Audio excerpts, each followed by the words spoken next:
Welcome back to my channel for a super short Leica episode, and this time it's again about the new Leica SL3, which was just announced and is just in a course of hitting the market, although I believe that a lot of people will be on waiting lists and have to wait for some time before they get their hands on this beautiful new camera in the Leica SL lineup.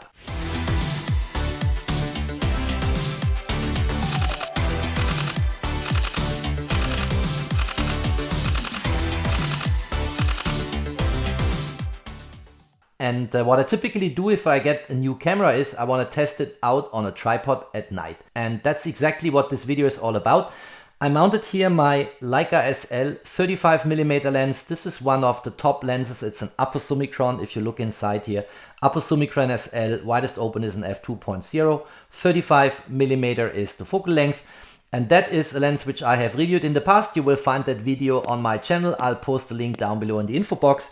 And with this lens and the new SL3, I basically did drive into the Swiss mountains to a spot where I typically do test images and took long exposures. And in this video, I will share this image and will show you certain features which you can count on if you purchase that new camera, namely high dynamic range, low noise, excellent image quality, the much higher resolution now, as I said in my intro video. And by the way, if you have not seen that, also here I will post a link down below in the info box. For landscape photography, I typically want to have a large depth of field. So I did stop down the aperture here to an f8.0. You see it indicated here with that new icon or symbol F for the f-stop. And I stopped it down to f8. And I also sometimes go for manual focus. Switching this camera into manual focus is straightforward. Just go into the status screen, go to autofocus here, and then you have intelligent autofocus, autofocus single, autofocus continuous, and manual focus. And with manual focus, you can then also activate the focus peaking in the menu, and that helps you to precisely focus on your subject. Here I used autofocus. The scene was completely dark. I will show it later in the video. But the autofocus was highly reliable, also in low light conditions. The new Leica SL3 also has an extended ISO range. And if I go here to the status screen, you see I'm currently in auto ISO in the studio. I deactivate this, let me touch it, and then I can cover a range from lowest 50 ISO up to 100,000 ISO. And if you really want to avoid a tripod, you can of course go to quite high ISO values and still get relatively good image quality. What I did here in the shooting is I went down to the lowest value, and that is typically the cleanest approach in terms of avoiding noise, and put the camera on a tripod for 60 seconds and 90 seconds. And I will show the sample image later.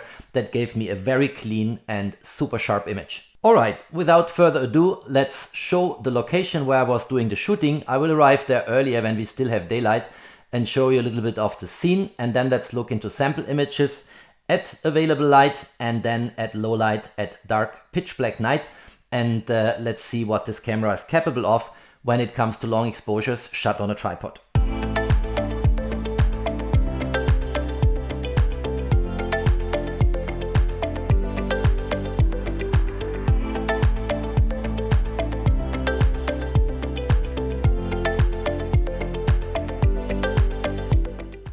I wanted to arrive earlier at the shooting location, which gave me the opportunity to take a few more shots, still with available light. And of course, I want to quickly share them here in this video. What I was not aware at this point in time, because these images were taken a week before the big Leica SL3 influencer event at the Leica campus in Wetzlar, Germany, that the base ISO actually is 100 and not 50. So I went here to the lowest ISO setting, but the images are super clean and they come across quite nicely. When I arrived at the shooting location, the weather was kind of nice. You see here the residual sunlight in the clouds, and that looks quite nice. Let me quickly zoom in here. Very nice sky, but then the weather deteriorated very, very quickly into a very cloudy sky, which you will see later in the night shot I want to discuss in this video. And it also started to rain, and you don't see this in the image that it was actually raining. And luckily the Leica SL3 has absolutely no problems shooting in rain, because it's fully weather sealed on the camera body as well as on this Apo-Summicron lens I was using for the shooting. Cropping into the image to 100%, this is super sharp. Pinpoint sharp, exactly what I'm used to from the Leica Q3. You see all these little houses here, farmhouses, what have you. And it's an incredible amount of detail you can squeeze out of this 60 megapixel sensor in the Leica SL3. Then I played a little bit, went for some panorama shots here. So this is image number 1, 2, 3, 4, 5. I stitched them together in Lightroom and then got, of course, a very wide angle perspective here. And again, an incredible amount of detail if you look into that. Really good in terms of image quality. Look here, you see all the details. You get everything in the scene very clean represented to the human eye, and it looks really good. And I was glad I was having this time to play a little bit with the camera before it actually became dark. Here another image where you also see here, look at that here, everything is sharp and clean, looks really good. Here is another panorama shot I did. So this is now 214.2 megapixel. So quite some resolution. The native resolution of the Leica SL3 is 60 megapixel. Here we have 214, which you can easily achieve by stitching these images together. You also see someone here actually in the scene with a little bit of motion blurriness, also here on that hill.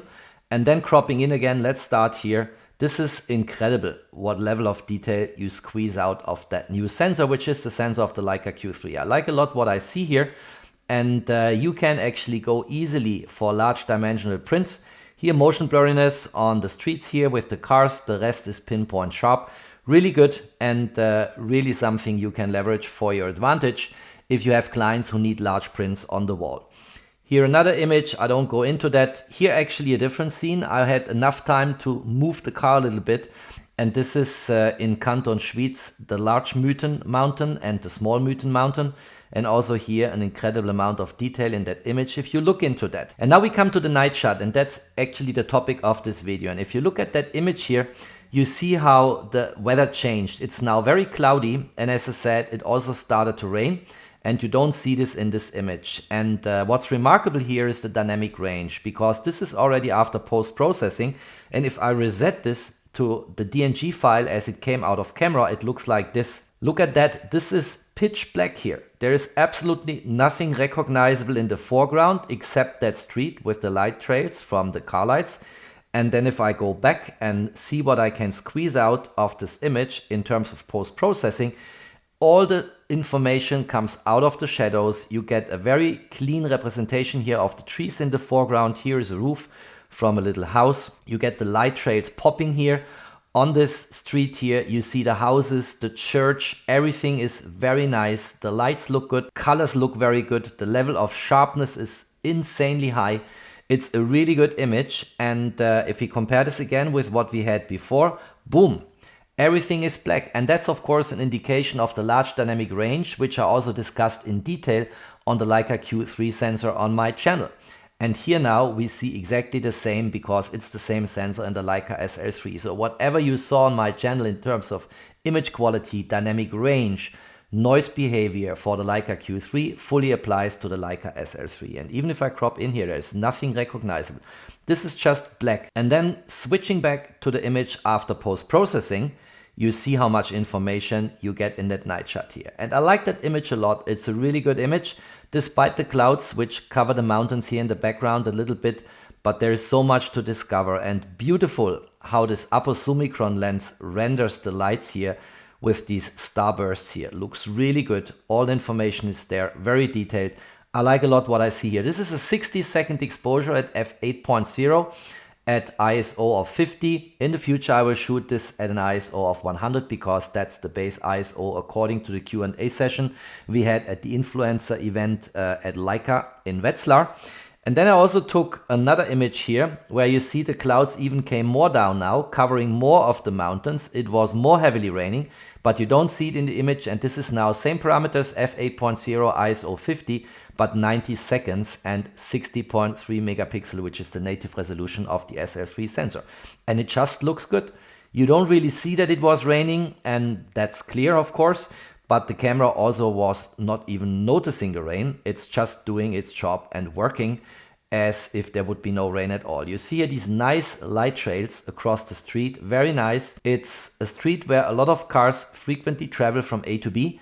And this just looks really, really good. All right, this is all I wanted to say and show. I hope you liked that little demonstration. And as I said, I typically do this when I get a new camera. You will find comparable videos on my channel for Leica rangefinder cameras, for the Leica SL2 and so on, always taking them on a tripod at night. and shooting landscape or cities. And this camera is even more capable of doing that with a higher resolution than what you have on the Leica SL2, an even better or improved dynamic range, and a very clean image, in particular if you shoot at low ISO values. If you liked that video, don't forget to drop me a thumbs up. Stay tuned on my channel, there's always more to come. Thanks for watching, stay safe and healthy, and of course, peace out.